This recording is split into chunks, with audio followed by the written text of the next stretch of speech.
ॐ योगेन चित्तस्य पदेन वाचां मलं शरीरस्य च वैद्यकेन योपाकरोतं प्रवरं मुनीनां पतञ्जलिं प्राञ्जलिरानतोऽस्मि। पतञ्जलिं प्राञ्जलिरानतोऽस्मि। आप सबको आज अंतर्राष्ट्रीय योग दिवस की बहुत सी मंगल कामनाएं। सबसे पहले मैं चौधरी बंसीलाल विश्वविद्यालय के सभी विद्यार्थियों को, सभी स्टाफ को, सभी कर्मचारियों और सभी उनके अधिकारियों को आज के इस पावन दिवस की, अंतर्राष्ट्रीय योग दिवस की हार्दिक मंगल कामनाएं प्रेषित करता हूं। अंतर्राष्ट्रीय योग दिवस भारत की संस्कृति का विजय पर्व है। संपूर्ण राष्ट्र में ही नहीं, संपूर्ण विश्व में आज ये कार्यक्रम आयोजित हो रहा है। मायने ये भारत की ऋषि परंपरा का गौरवगान हो रहा है। अभी माननीय पूज्य महंत राजनाथ जी बहुत सुंदर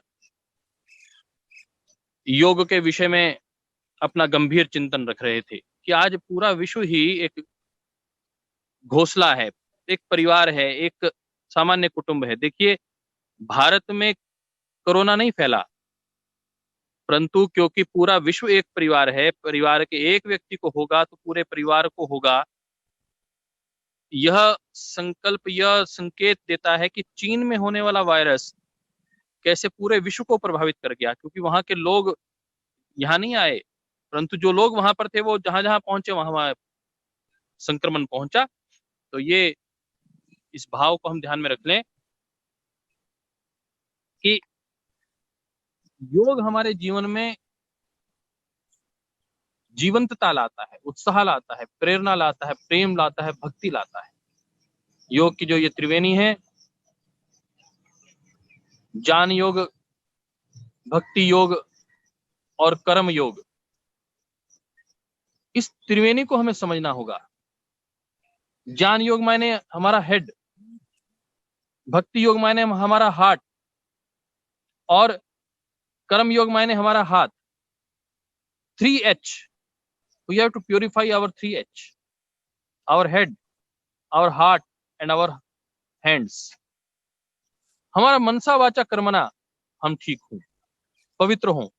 तो योग पवित्रता का नाम है, योग जीवंतता का नाम है, योग अपने से जुड़ने का नाम है। लोग कहते हैं योगः समाधि, योगः युज, जुड़ने को योग कहते हैं, परंतु किससे जुड़ना? लोग कहते हैं परमात्मा से जुड़ने का नाम योग है। अरे वो तो फिर लोग सोचते हैं कि अभी तो प्राप्त होगा नहीं, पता नहीं कितने जन्म में प्राप्त होगा। तो यह व्यक्ति में नकारात्मकता आ जाती है। तो पहले ईश्वर से नहीं, पहले अपने आप से जुड़ना। योग पहले अपने आप से जुड़ना सिखाता है, फिर अपने समाज से, अपने परिवार से, फिर अपने वातावरण से जुड़ना सिखाता है। व्यक्ति जिससे जुड़ता है उसकी फिर रक्षा और सुरक्षा, उससे प्रेम बढ़ता है। तो पहले अपने से जुड़िए, अपनी इम्यूनिटी को बढ़ाइए, अपने स्वत्व, अपनी आत्मा को बढ़ाइए, अपनी आत्मा का विस्तार करिए, अपनी आत्मा की आवाज सुनने लग जाइए। यही योग है। और जैसे मानिए वीसी साहब अभी बात कर रहे थे, राजकुमार मित्तल जी, प्रोफेसर राजकुमार मित्तल जी, मैं आपके विशद ज्ञान के प्रति भी बहुत आभारी हूं कि आपने योग को इतनी गंभीरता से पढ़ा है, समझा है और इस चिंतन को आगे रखा है कि हम जब तक एक दूसरे के प्रति संवेदनशील नहीं होंगे तब तक योग के कोई मायने नहीं। योग एक अनंत ऊर्जा के साथ संबंध जोड़ने की बात करता है, परंतु जो हमारे पारिवारिक संबंध हैं, जो हमारे सामाजिक संबंध हैं, जो हमारे पारिवारिक और सामाजिक दायित्व हैं, उनके प्रति भी हमें जवाबदेह बनाता है, हमें कर्मयोगी बनाता है। योग स्किल पैदा करता है। योगः कर्मसु कौशलम। यदि विद्यार्थी हैं तो आप विद्यार्जन में स्किलफुल हो जाएं, वहां टॉप करें। यदि आप प्रोफेसर हैं तो आपके पढ़ाने में आप स्किलफुल हो जाएं, आप प्रशासक हैं तो आपके प्रशासन में स्किलफुल हो जाएं। यही योग है। एक व्यक्ति बहुत अच्छे से रोटी बनाता है, यदि उसका रोटी बनाने का काम है, एक व्यक्ति सफाई करता है, बहुत अच्छे से सफाई करता है, वह योगी है। योग की परिभाषा ये नहीं कि जिसको आसन आते हैं बहुत कठिन वह योगी है, जिसको प्राणायाम आते हैं बहुत कठिन, बहुत गहरे से वो प्राणायाम की साधना कर लेता है, केवल वो ही योगी है। वहां वो भी योगी है, परंतु जो अपने कार्य को पूरी गंभीरता से, पूरी जिम्मेदारी से पूर्ण करता है, वह भी योगी है, वह कर्म योगी है। जो भक्ति में लीन रहता है, ईश्वर के साथ तादात्म्य भाव के साथ रहता है, वह भी योगी है। तो महर्षि पतंजलि ने जो अष्टांग योग की कल्पना की है, वह यम से शुरू होती है। और यम शुरू होता है अहिंसा, सत्य, असत्य, ब्रह्मचर्य, अपरिग्रह, यमः। केवल एक तत्व लिया था महात्मा गांधी ने, योग के अष्टांग योग का पहला तत्व अहिंसा लिया था, और वो उन्होंने संपूर्ण भारत में क्रांति ला दी थी। राजनीतिक क्रांति लाने में उस अहिंसा के तत्व ने कितनी बड़ी भूमिका अदा की। लोग कहते हैं राजनीति में योग नहीं होना चाहिए। अरे भैया, राजनीति में योग नहीं होता तो महात्मा गांधी अहिंसा का कभी जान ना दे लेते। उन्होंने योग को समझा, और मैंने बहुत बार उनको पढ़ा है, चाहे वो विनोबा भावे जी रहे हों, चाहे महात्मा गांधी रहे हों, उन्होंने गीता को बहुत गहरे से पढ़ा है, योग दर्शन को पढ़ा है। स्वामी विवेकानंद ने, महर्षि दयानंद ने योग दर्शन को पढ़ा है गंभीरता पूर्वक, तब जाके वह स्थापित हुए हैं। उन सबकी अपनी अपनी कमेंट्री है। जैसे योग दर्शन पर महर्षि व्यास की कमेंट्री है, वैसे ही महर्षि स्वामी विवेकानंद की भी कमेंट्री है। महर्षि दयानंद ने अपने सत्यार्थ प्रकाश में उसका उल्लेख किया है। तो योग दर्शन केवल 195 सूत्रों से छोटी सी पुस्तक है। 195 सूत्र, 20,000 मंत्र हैं वेदों में, परंतु इन 20,000 मंत्रों का यदि मैं यूं कहूं कि सार तत्व है इन 195 में, ये यदि किसी ने समझ में आ गया तो वह जीवन अग्रसर कर सकता है। तदा द्रष्टु स्वरूप अवस्थानम, अपने स्वरूप में स्थित होना। तो यह जीवन की जो हमारी कल्पना है, आइए हम उस कल्पना को पूर्ण करें। रजिस्ट्रार श्री जितेंद्र भारद्वाज जी, अभी प्रोफेसर सुरेश मलिक जी बात कर रहे थे, भाई सुनील भारद्वाज जी, और हमारे भाई मदन मानव जी, श्री हंसराज गुलाटी जी, ये जो सब साथी अपने जीवन के अन्य कार्यों के साथ साथ योग को बंसीलाल विश्वविद्यालय के माध्यम से जन सामान्य तक पहुंचाने का कार्य कर रहे हैं, उनको मैं आज हृदय से बधाई देता हूं। हरियाणा योग परिषद की ओर से, माननीय मुख्यमंत्री श्री मनोहर लाल खट्टर जी की ओर से, माननीय स्वास्थ्य मंत्री श्री अनिल विज जी की ओर से, जो हमारे गृह मंत्री भी हैं,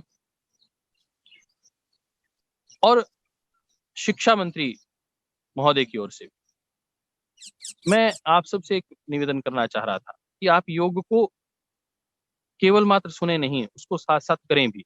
अभी जितना समय मिले,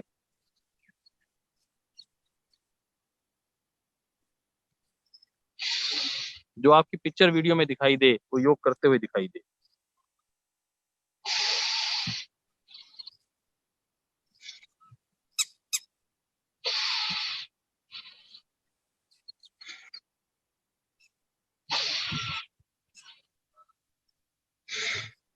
ये अनुलोम विलोम गिनती के साथ यदि हम इसको नाड़ी शोधन प्राणायाम कर लें तो वह अद्भुत हो जाएगा।